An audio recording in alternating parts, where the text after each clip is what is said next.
Soyez bénis ce matin, peuple de Dieu. Soyez bénis encore en ce beau jour de ce matin. Que la grâce, la bonté, la sagesse de l'Éternel nous accompagne tous.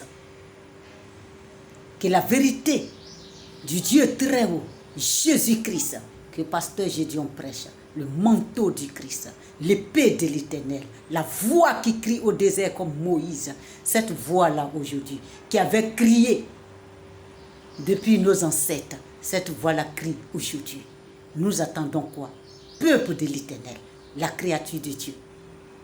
Nous attendons cette vérité de Dieu très haut aujourd'hui, à travers le manteau du Christ. Dieu dit, ma vengeance viendra. Mon épée est ma parole.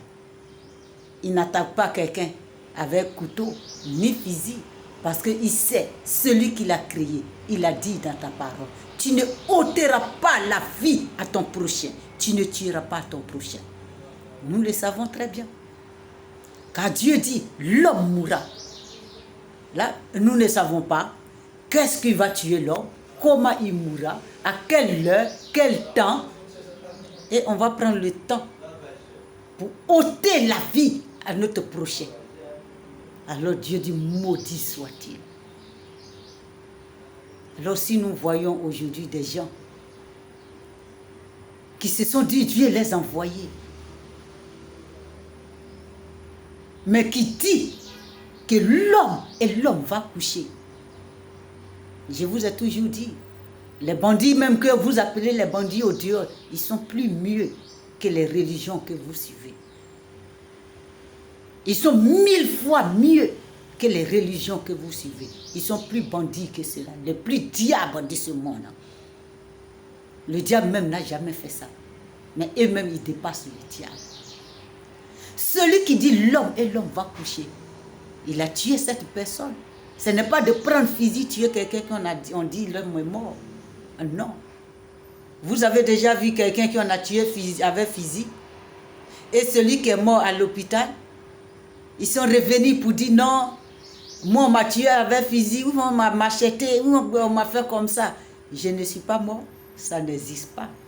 Mais celui qui l'a macheté là, celui qui l'a tué avec fusil là, celui qui l'a poignardé là, s'il savait c'est à quel moment il allait mourir, il allait se poser la question. Parce qu'ils ne sont pas non sages, non intelligents. Voilà pourquoi des humains tuent les prochains pour ne rien. Sinon la mort existe. Et elle existera jusqu'au dernier jour. Parce que celui qui nous a créés, il a dit, l'homme mourra. Tout ce qui vit, qui respire, mourra. Lui qui t'a tué, lui aussi mourra.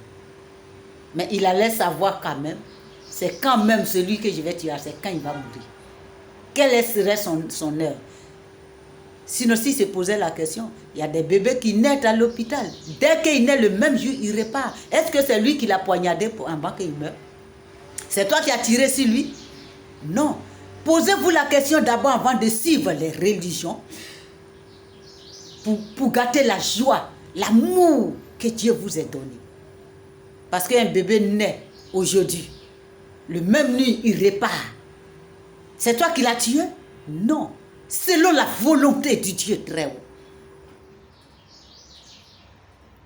Alors, chers parents, peuple de l'Éternel, ouvrons notre yeux et devenez à écouter la parole de Dieu.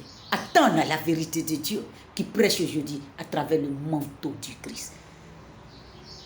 Tout ce qui votre guide religieux, ceux qui disent ce sont les envoyés de Dieu, tout ce qu'il vous dit, ça n'existera jamais. Et ça ne doit jamais exister. Et il n'y aura jamais les traces sur cette terre que Dieu nous a donnée. Ça ne doit jamais exister. Ouvrez vos yeux pour qu'on va les combattre. Ce sont des malfrats. Ce sont des menteurs, des ouvriers trompeurs que Dieu avait parlé. Ce sont des serpents anciens que Dieu avait parlé. Ce sont des âmes sauvages, des animaux que Dieu avait parlé. C'est pour ça que Dieu a dit dans sa parole. Voilà des enfants de Dieu se marient avec des humains. Mais est-ce que ceux que Dieu appelle des humains là, ce n'est pas Dieu qui les a créés? Mais comme vous ne connaissez pas la parole de Dieu, vous pensez tout à combattre la vérité que l'homme de Dieu prêche. Qui a créé ceux que Dieu a dit, les hommes, les enfants de Dieu se marient avec des humains? Qui a créé des humains là? Ce sont des dieux, mais vous allez demander pourquoi Pourquoi Dieu les appelle des humains? Est-ce que nous aussi, on n'est pas des humains? Nous sommes des humains. Mais quel genre des humains que nous sommes? Nous sommes temple de Dieu. Nous sommes la lumière. Nous sommes les petits Christ. Parce que si tu es en Christ, tu ne peux pas faire ce que vos religions la font. Un homme ne peut pas être en Christ. Alors si on dit l'imam, on dit membre du Christ. C'est un membre, la membre du Christ. Nous sommes membres du Christ. Nous sommes en Christ. Nous sommes des petits Christ. Alors s'ils sont vraiment des petits Christ, s'ils croient vraiment qu'ils sont membres du Christ, pourquoi dire à des gens de ôter la vie à leurs prochains? Pourquoi mettre des pays en guerre? Alors ils ont la parole de Dieu dans les mains. Quand il dit Allahu Akbar, ils sont là à égorger quelqu'un. Quand il dit Allahu Akbar, ils sont là à prisonniers des innocents.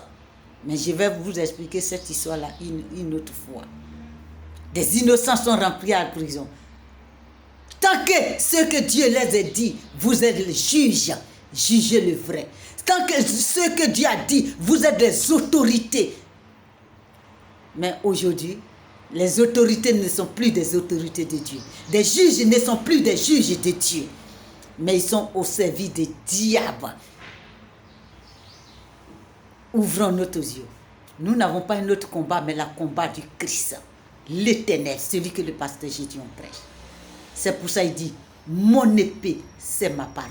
C'est cette épée-là aujourd'hui qui attend de vous déranger partout dans ce monde. Et nous disons, vive la vérité de Dieu. Vive la grâce de Dieu. Nous n'avons rien contre vous. Mais vous ne pouvez pas emprisonner des enfants de Dieu.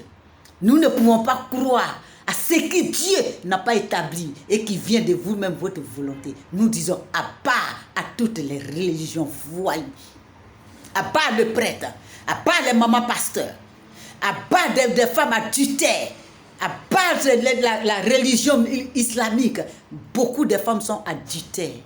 Et vous levez, vous disiez, si une femme, elle a commis adultère, comment on va faire? Et mon fils répond, si ta mère a commis adultère, comment on va faire? On va la lapider.